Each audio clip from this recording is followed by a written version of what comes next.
KJ Toxic Bomb in Brookhaven.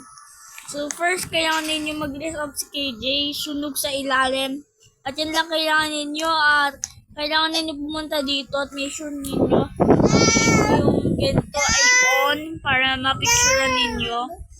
Sunod punta kayo dito at insert roll dapat sorry so ganyan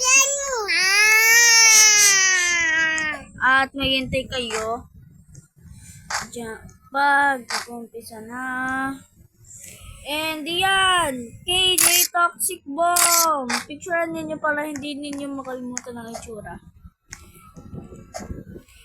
Pag gusto ninyo pa, ulitin naman ninyo. Hand ko. KJ Toxic Lunog. KJ Toxic Lunog. Ay. Yan. Tingnan mo yung mga photo. KJ underwater. KJ nalunog. KJ.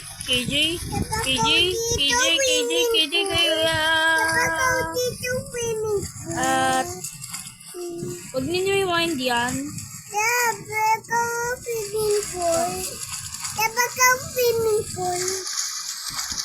Oo, gusto mo lumipad ikaw? 1, 2, crawl. And hurt, yoink, crawl, over there, and handcuff, and toxic box.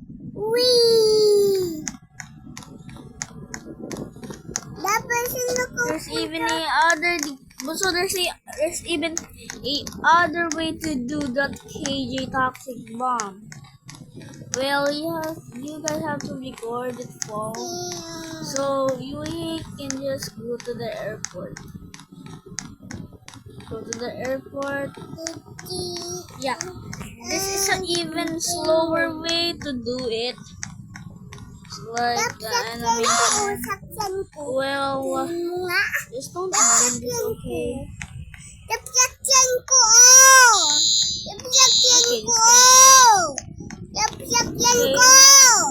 So and airdrop, handcuff, toxic bomb. This is a even slower one. Okay, so just picture it up. And now you're doing the toxic bomb. This works a lot, guys. Hope it helps. And to make it explode, we can just make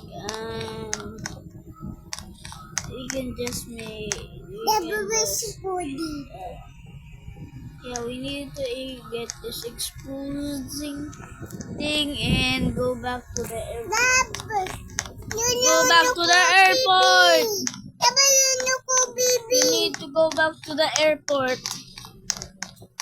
need to go back to the airport. The real KG knows how to go to the airport. Okay, but all we need to do this is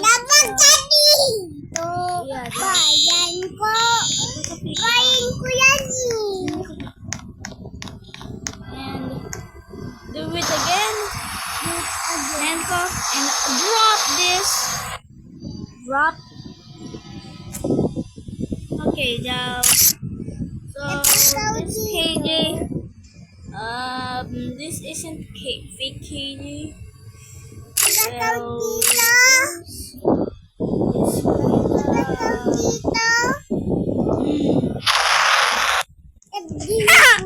I'm the real KJ. Give me food. I am hungry. See, I'm the real KJ. The real KJs can do the gritty on. La la la la.